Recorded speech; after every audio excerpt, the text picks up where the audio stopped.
శ్రీకృష్ణుడు సత్యభామ గర్వాన్ని ఎలా అణిచాడో మీకు తెలుసా? కృష్ణుడి 8 మంది భార్యలలో 2వ భార్య సత్యభామ. కృష్ణుడి భార్యలందరిలోనూ తానే మిక్కిలి అందగత్తిననుకునేది. కృష్ణుడు మొదటి భార్య అయిన రుక్మిణీదేవి అంటే సత్యభామకు కొంచెం అసూయ.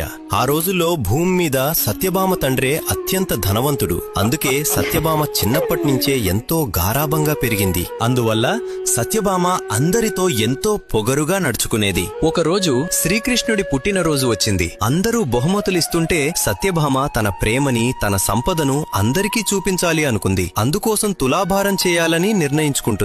సత్యభామ కృష్ణుడితో, స్వామి, మీ పుట్టినరోజున నేను తులాభారం చేస్తాను అని చెప్తుంది. అందుకు కృష్ణుడు నవ్వుకొని, సరే నీ ఇష్టం సఖీ అని అంటాడు.